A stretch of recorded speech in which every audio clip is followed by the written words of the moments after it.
वैसे ही एक बात कहना चाह रहा हूँ कि नॉर्मली लोग कह देते हैं कि मारुति की गाड़ी लेना मतलब अपनी मौत का सामान खरीदना। तो ऐसा आपको किसी ने बोला नहीं है? आपको कभी ऐसा फील नहीं हुआ कि आपने मारुति की गाड़ी ले ली? अब इस गाड़ी में आपको क्या परेशानी लगती है, कौन से क्या क्या लगते हैं, वो एक बार मुझे बताइए आप। एक इसका सस्पेंशन का कुछ इश्यू है जी।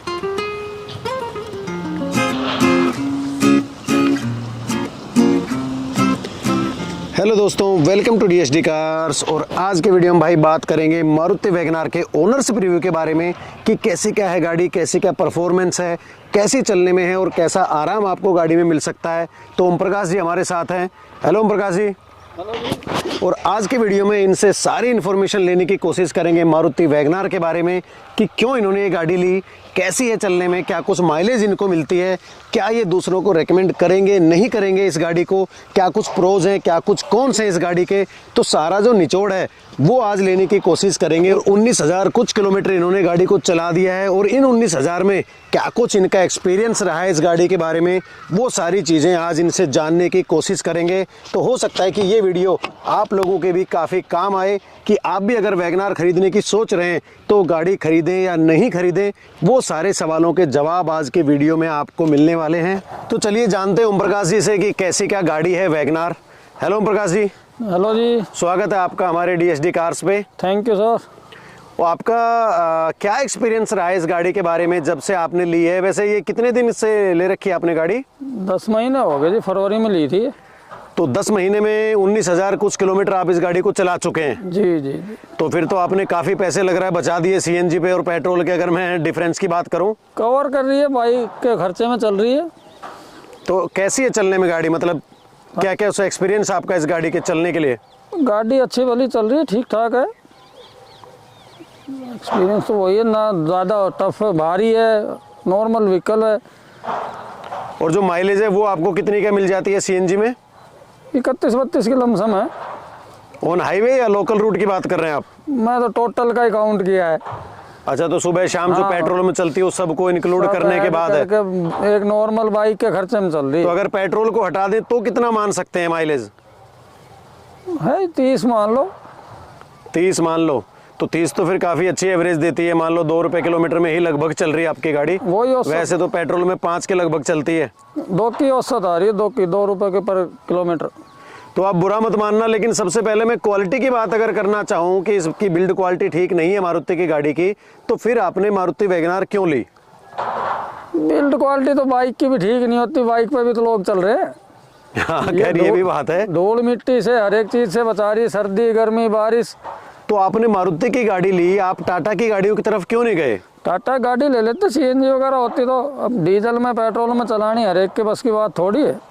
हाँ ये भी खैर बात है कि उसमें CNG का ऑप्शन ही नहीं है।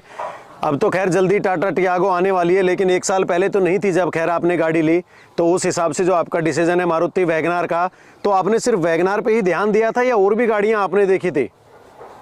CNG में तो यही थी ऑप्शन, नहीं तो ओरा वगैरह लंबी हो जाती है, घर पे मोड़ वगैरह में दिक्कत आती है फिर छोटी जगह में। अच्छा, तो कैसा क्या स्पेस आपको लगता है, क्या क्या सोचते हैं आप वैगनार के बारे में? मतलब डिटेल में बता सकते हैं कि वैगनार क्यों कोई ले सकता है या आप रेकमेंड करेंगे औरों के लिए? ये तो रिकमेंड करने की जरूरत ही नहीं, दुनिया वैसे भागी घूम रही इसके लिए, तो अच्छा मिल ही नहीं रही। 6 महीना वेटिंग चल रही है। हाँ, अब तो खैर CNG में थोड़ी सी पार्ट की दिक्कत है इसी वजह से। स्पेस की कोई कमी नहीं। स्विफ्ट भी चला कर देख ली, उसमें भी घुटने अट जाते थे आगे, लेकिन अभी तो ये पूरी तरह खुली थी, पूरी सीट कर लो पीछे आगे वाली, तो भी पीछे वालों को फील नहीं होता कि मेरा सीट अट रही है। और आपने लंबी दूरी में चलाई है कहीं? हाँ, चंडीगढ़ गया था अभी। तो वहाँ पे कैसा क्या एक्सपीरियंस रहा आपका? फर्स्ट क्लास चली है, 350 किलोमीटर जाना, 350 आना एक ही दिन में। तो फिर 350 किलोमीटर में कोई थकावट वगैरह या ऐसा कुछ? कोई फीलिंग नहीं, आराम से गई स्मूथ से। 5 को पैसेंजर थे टोटल, सारे आराम से गए। अच्छा, 5 सवारी में गए आप चंडीगढ़? जी। तो CNG में दबाव वगैरह माना है या कुछ ऐसे नॉर्मल चली है? 100-120 आराम से टकाटक चली है गाड़ी। और गर्मियों में अगर AC चलाते हैं तो फिर कैसे क्या परफॉर्मेंस आती है गाड़ी की? अभी तक तो कोई फीलिंग नहीं, परमानेंट AC में ही चलती है। अब सर्दी में चल नहीं रहा।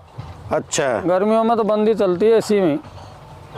तो टाटा की जो गाड़ियां हैं वो सेफ्टी के मामले में आगे हैं, तो उस बारे में आप कुछ कहना चाहेंगे कि अगर उनमें सीएनजी आ जाती है तो फिर मारुति की गाड़ियां लोगों को लेनी चाहिए या टाटा की तरफ चले जाना चाहिए? टाटा का परफॉर्मेंस अभी क्लियर होगा, सीएनजी में कैसा दे पाती है कैसा नहीं, एट ए टाइम तो हम भी नहीं बोल सकते कि सीधी टाटा ही ले लो, कल को दिक्कत भी आ सकती है, उस टाइप का इंजन ना बन पाए। लेकिन मारुति के बारे में? मारुति का तो सेट है ऑलरेडी, सीएनजी ये भी बड़ा फैक्टर है। परफॉर्मेंस जो दे रही है मारुति से बढ़िया कोई नहीं दे पा रही।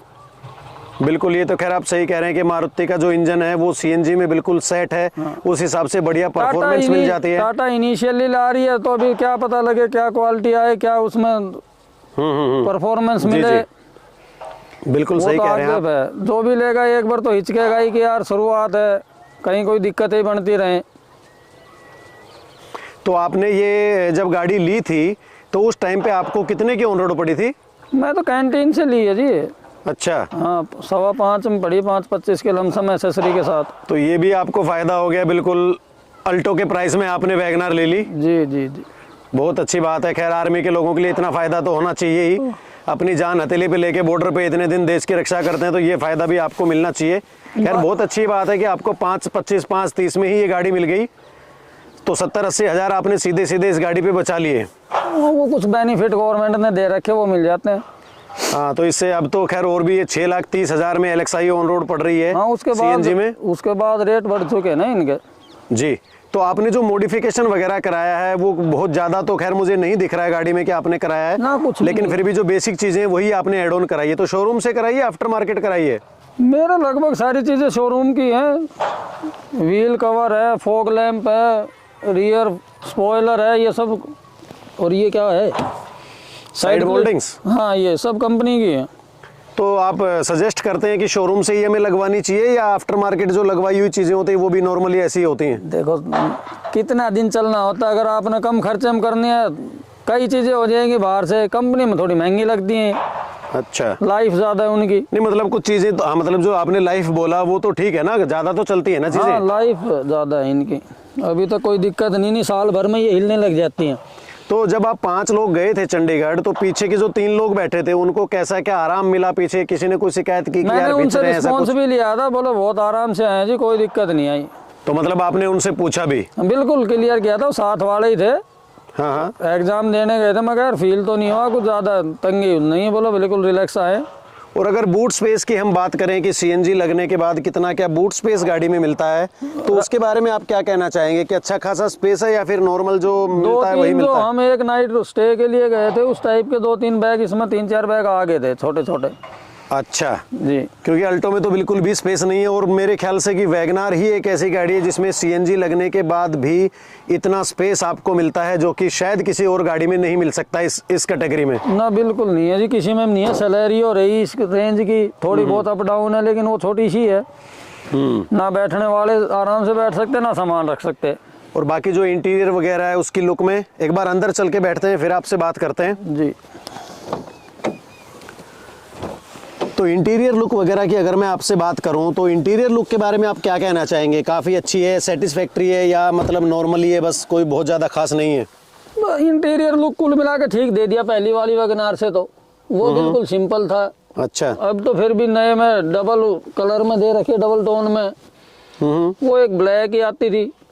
तो जैसे यार दोस्त बैठते हैं आपके साथ गाड़ी में तो उनका क्या रेस्पॉन्स रहता है गाड़ी के इंटीरियर वगैरह को लेके, लुक्स को लेके? कुछ कहते हैं, कुछ कमेंट करते हैं? बच्चे बोलते हैं कि हाँ स्विफ्ट थी, मानते स्विफ्ट तो अलग है, इससे थोड़ी वापी आती है वो तो। लेकिन वैगनार बढ़िया ले चल रही है अभी। और जो आपने स्टीरियो लगवाया है यहाँ पे, ये आफ्टर मार्केट है जी। ये आफ्टर मार्केट, तो कितने का पड़ा ये? 9.5 के लमसम था। अच्छा, स्पीकर और ये या खाली स्टीरियो? दोनों ही चीज। अच्छा, दोनों चीज़ आपने 9.5 के लगभग लगवा लिए हैं जी। तो खैर बेस मॉडल है लेकिन आपने अच्छा खासा मेंटेन किया हुआ है, तो उस हिसाब से जो इंटीरियर वगैरह वो भी यार काफ़ी क्लीन आप रखते हैं। ये तो इससे पहले कौन सी गाड़ी चला रहे थे आप? स्विफ्ट थी इससे पहले, उससे पहले 800। अच्छा, तो तीसरी गाड़ी आपकी? तीसरी है। चलो बहुत अच्छी बात है, आप आराम से अपनी गाड़ी चलाएं, सेफ चलाएं। बढ़िया चीज़ है कि सेफ्टी के साथ चलाने से आपको सेफ्टी तो खैर मिल ही जाती है, बाकी सेफ गाड़ियां भी ज़रूरी हैं। तो ड्राइविंग के मामले में अगर मैं आपसे बात करूं कि ड्राइविंग में कैसा क्या कंफर्ट आपको मिलता है गाड़ी में? रिलैक्स है जी, स्विफ्ट थोड़ी और ज़्यादा रिलैक्स थी इससे। ये नॉर्मल अच्छी ऊंची गाड़ियों की तरह चला सकते हैं अपने। और जो सामने विजिबिलिटी रहती है रोड पे? क्लियर है। अच्छा, उसमें कोई इश्यू नहीं है कि कोई आपको issue दिखाई नहीं देता है, ऐसा स्विफ्ट- कुछ है? स्विफ्ट में तो फिर भी नीचे थोड़ा दब जाते थे तो लंबा व्यू बनाना पड़ता था। नजदीक की चीज इसमें नजदीक ही दिख जाता है अपना। और लंबे रूट पे अगर जा रहे हैं तो आराम कैसा, क्या बदन दर्द करता है, थक जाता है या? 350-700 किलोमीटर चला के आया मैं, एक ही दिन में अप डाउन किया लगातार, तो कोई इश्यू नहीं आया ऐसा। तो अगले दिन ड्यूटी भी की है। चलिए फिर तो ठीक है, क्योंकि हमारे दर्शक भी कई बार वैगनार लेने की अगर सोच रहे हो और रिव्यूज़ देखें तो एक जेन्युइन रिव्यू उनके लिए काफ़ी ज़रूरी हो जाता है कि गाड़ी खरीदने से पहले। अब थोड़े बहुत पैसे की तो गाड़ी खैर नहीं है, मतलब मैं वैसे ही एक बात कहना चाह रहा हूँ कि नॉर्मली लोग कह देते हैं कि मारुति की गाड़ी लेना मतलब अपनी मौत का सामान खरीदना। तो ऐसा आपको किसी ने बोला नहीं है? आपको कभी ऐसा फील नहीं हुआ कि आपने मारुति की गाड़ी ले ली? गाड़ियाँ थोड़ी मौत लाती है, गाड़ी मौत तो ऊपर वाले का हाथ है। अच्छा। जिस दिन बुलाएगा उस दिन चल देंगे सब। बाकी आप गाड़ियों क्या? की वजह से थोड़ी होता है, फॉर्च्यूनर में भी दुनिया चली जाती है। हाँ हाँ, खैर वो तो किस्मत की बात है, पर फिर भी थोड़े दिन पहले का वाकया, चारों परिवार के गए थे, फॉर्च्यूनर टकराई, चारों खत्म। पर फिर भी सेफ्टी ज़्यादा ज़रूरी तो है ही खैर फैमिली के लिए अगर हम करते हैं जी। लेकिन देखो एक बाइक पर चल रहे थे उससे तो सेफ ही हुए हैं। हाँ, ये भी बात आपकी ठीक है कि पहले बाइक पे चल रहे थे, अब गाड़ी में है तो उससे तो सेफ ही है खैर, ठंड से भी, धूप से भी, अरे बारिश से चीज भी। थोड़ी बहुत टक्कर से भी बच जाएगा, थोड़ा बहुत तो बचा ही लेगी। बिल्कुल ही तो किसी की नीचे आने नहीं देगी। और बाकी रही सेफ्टी की बात, तो सेफ्टी के लिए फिर पैसे भी उतने डबल देने पड़ते हैं। नहीं, टाटा की गाड़ियाँ सेफ्टी में खैर बेस्ट हैं। आप देख लो कि टियागो 4 स्टार है, फिर भी 5,70,000 या 60,000 में आपको ऑन रोड मिल जाती है, तो बहुत ज़्यादा महंगी नहीं है उस हिसाब से। लेकिन अब वही वाली बात है कि लोगों का जो ट्रस्ट होता जा रहा है मारुति पे, वो थोड़ा परफॉर्मेंस वगैरह में है। पेट्रोल वाला भी तो फंडा आ रहा है जी। हाँ, पेट्रोल का तो खैर है ही, लेकिन टाटा की गाड़ियाँ विन क्वालिटी में भाई साहब बहुत बढ़िया टाटा की गाड़ियाँ हैं। तो उसके बारे में आप क्या कहना चाहेंगे? नाम पहले से खराब कर रखा है ना, इंडिका वगैरह जो धुआं देती थी पीछे से 3-4 साल बाद, उसी पर थोड़ा विश्वास टूटता है हर एक का। लेकिन आज के टाइम में जो टाटा की तो गाड़ियाँ आ खूब रही बढ़िया हैं, निकाल रखी है सारी चीजें, परफॉर्मेंस बढ़िया होती जा रही है उनकी। तो आगे सोच लेंगे इसके बाद टाटा। हाँ खैर टाटा भी दिन पे दिन ग्रोथ करता जा रहा है उस हिसाब से मार्केट में। देश की कंपनी मेन तो वो भी है। बिल्कुल बिल्कुल सही कह रहे हैं आप। Vocal for local. तो बस लोगों का जो ट्रस्ट है वो धीरे धीरे बन जाए गाड़ियों पे, फिर तो टाटा भी धूम मचाने वाला है। पहले नॉर्मल गिने चुने मॉडल थे टाटा के, अभी दुनिया भर के दे दिए, खूब बढ़िया से बढ़िया दे दिए। बाकी चलिए बात करते हैं वैगनार के बारे में ही। तो आपने पेट्रोल में इसकी माइलेज देखने की कोशिश की है कभी कि पेट्रोल में अगर हो तो क्या माइलेज देती है? ना वो नहीं नापी जी अभी तो। अच्छा, आपने खैर पेट्रोल में तो ज़्यादा चलाई नहीं होगी, क्योंकि सीएनजी की गाड़ी लेने का फायदा है कि ऐसे पेट्रोल में चलानी है। फिर सीएनजी घर के नज़दीक है, 1.5 किलोमीटर दूर पंप है, तो ऐसी नौबत आई नहीं कि पेट्रोल में चलानी पड़े। जी। तो अगर गियर शिफ्टिंग की बात करें तो गियर शिफ्टिंग कैसी क्या है? नॉर्मल है या हार्ड है? कैसे क्या गियर्स लगते हैं? स्मूथ है, मारुति की सारी गाड़ियों की स्मूथ है। अच्छा, और ब्रेकिंग्स के बारे में क्या कहना चाहेंगे? ब्रेकिंग ठीक ठाक है या जो पहले की गाड़ियों में आता था मारुति वगैरह में नॉर्मल ब्रेकिंग वो है, की बार कैसी है? अच्छे वाले हैं जी, कंट्रोल हो जाती है, 100 स्पीड तक नॉर्मल कंट्रोल कर सकते हो आप। इंस्टेंट अगर ब्रेक मारने पड़े तो कोई दिक्कत नहीं आ रही, सीधी रुकती है। और बॉडी रोल, जैसे कि आप ब्रेक मारते हैं या थोड़ा सा घुमाव वगैरह पे कट मार देते तो वो बॉडी रोल थोड़ी- महसूस होता है? थोड़ी ऊंची है वैसे, साइड से कोई ट्रक भी स्पीड से निकल गया तो भी हिला जाता है एक बार तो। अच्छा, हाँ, तो मतलब आप कहना चाहेंगे कि जैसे कट वगैरह पे है तो बॉडी रोल महसूस होता है, या साइड में से जब कुछ बड़ा साधन निकलता तो ही महसूस होता है? होती है बॉडी रोल तो महसूस होता है थोड़ा। कितने की स्पीड तक, मतलब नॉर्मली 80 पे 70 पे होता है? ना 70-70 पे नहीं होता, 70-80 से ऊपर ऊपर होता है। अच्छा, 80 से ऊपर अगर जाते हैं तो ऊंची बॉडी की वजह से थोड़ा हाँ, महसूस सा होता है। जैसे मोड़ पे या वहाँ दिक्कत है तो फील आती है, एकदम दिल नहीं करता कि घुमा लो। हाँ, कहीं ऊंची बॉडी है, कहीं ऊंची उस बॉडी हिसाब इस से वजह- गाड़ी रोल खा जाए।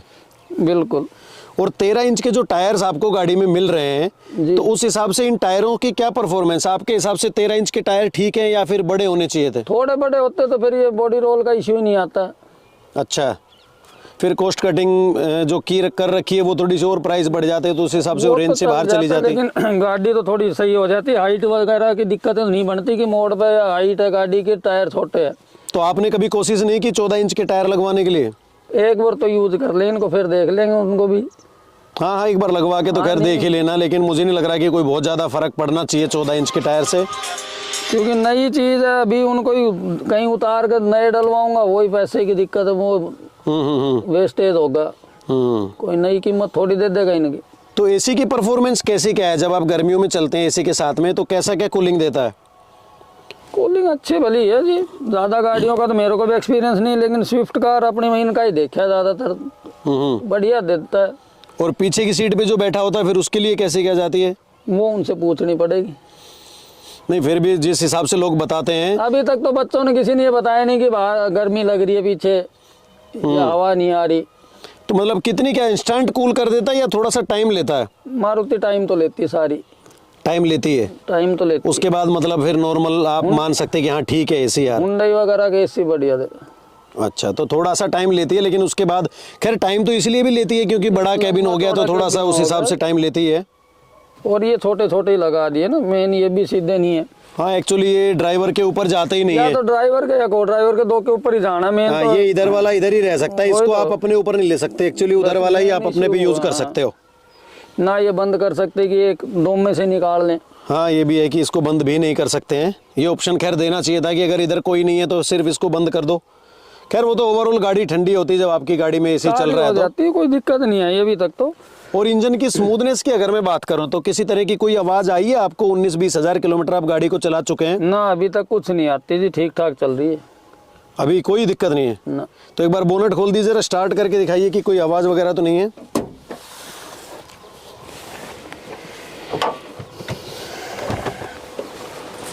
स्टार्ट करिए।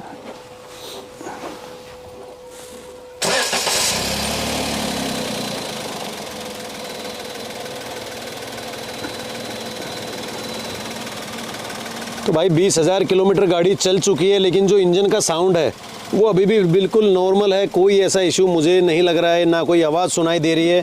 और भाई साहब भी जैसा बता रहे हैं कि बिल्कुल नॉर्मल इंजन है, किसी तरह की कोई आवाज़ नहीं है। तो उस हिसाब से अब सीएनजी पे जैसे ही लगी है तो हल्की सी जो आवाज़ है वो शायद आप कहीं ना कहीं सुन सकते हैं। बाकी अगर पेट्रोल पे थी तो बिल्कुल भी आवाज़ नहीं थी।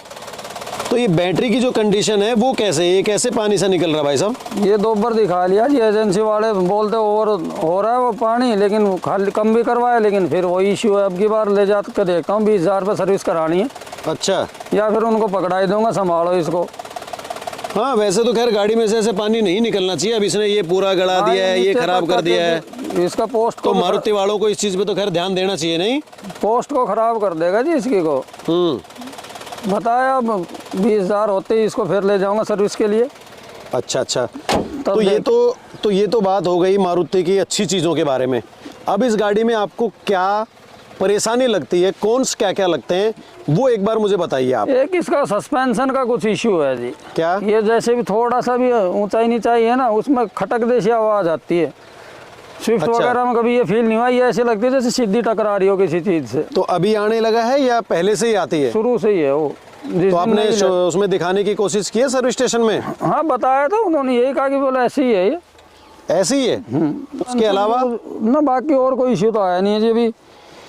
बाकी मारुति है, हल्की तो है ही। अच्छा, सिर्फ हल्की का जो है वो है। हाँ, यूँ नहीं कह सकते कि वो भारी गाड़ी है।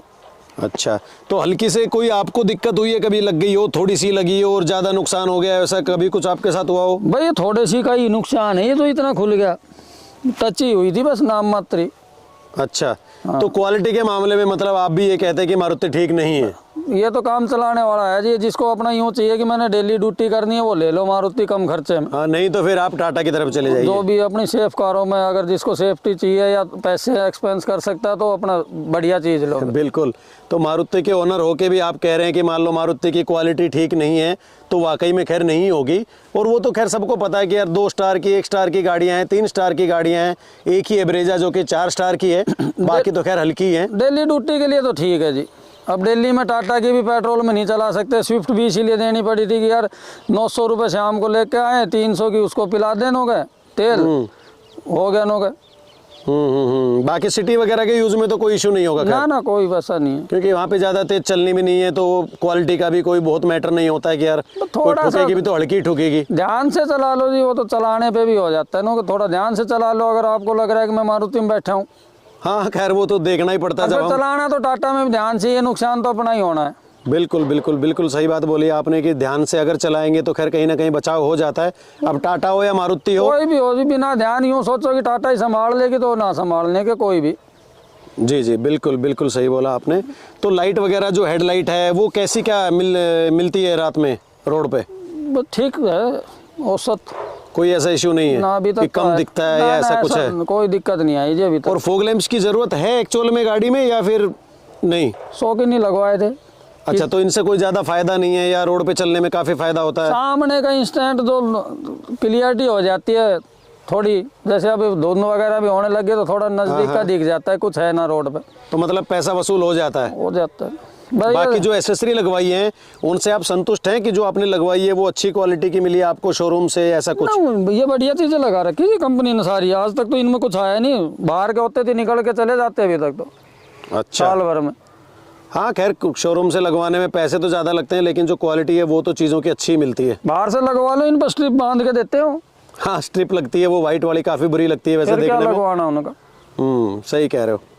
तो बाकी ओवरऑल अगर मैं कहूँ आपसे कि लोगों के लिए आप इसको रेकमेंड करेंगे गाड़ी को या नहीं करेंगे, तो उस बारे में आपका ओवरऑल एक्सपीरियंस क्या है इस गाड़ी का? भाई जिनको चलना है थोड़ा वो ले लो अपने कोई भी गाड़ी, और जिनको डेली एक्सपेंस चलानी है गाड़ी वो ले लो अपने, ये सबसे बढ़िया है। CNG मतलब? आज के टाइम में वैगनआर CNG बेस्ट है। सारी चीज़ें आप स्पेस देख लो, लुक देख लो, कोई दिक्कत ही नहीं है। और रोड पे देख लो, हाँ खैर बहुत सारी वैगनआर दिखती हैं। 6 गाड़ियों में से 4 मिल जानी, 2 ही और कुछ मिलेंगी। नहीं 10 में से तो 5 मिल ही जानी है। तो ओवरऑल सेटिस्फैक्ट्री है ये गाड़ी? जी, IMT जाता हूँ तो ढेर लाइन लगी रहती है, सुबह सुबह एक साथ वैगनआर ही वैगनआर है। हाँ, अब तो खैर CNG की वैगनआर लेना भी मुश्किल हो गया है, क्योंकि 6-6 महीने के लगभग वेटिंग चलती जा रही है। मिल नहीं रही जी, 6 के आसपास ही मिल रही है। तो अब अगर मैं बात करूं इंटीरियर की आपसे, तो ये मैट वगैरह आपने डलवा रखे हैं, सीट कवर लगवा रखे हैं, तो आपने ये कंपनी से ही लगवाए थे शोरूम से या आफ्टर मार्केट लगवाए हैं? ना मैट और ये तो आफ्टर मार्केट है जी। तो इसके अलावा भी आप सोचते हैं कि इस गाड़ी में कुछ और मॉडिफिकेशन होना चाहिए, या बस आपके हिसाब से काफ़ी है, इतना नॉर्मल में ही गाड़ी चलाना ठीक है? मेरी 2 तमन्ना है, एक तो रूफ रेल और बॉडी क्लीडिंग हो जाएगी तो वो। हाँ, बाहर की खैर बॉडी क्लैडिंग उतना कारगर होती नहीं है, वो कहीं ना कहीं से छूट ही जाती है। देखता हूँ एक बार करवा कर देख लें, मन की इच्छा है, थोड़ा लुक भी आ जाएगा गाड़ी का।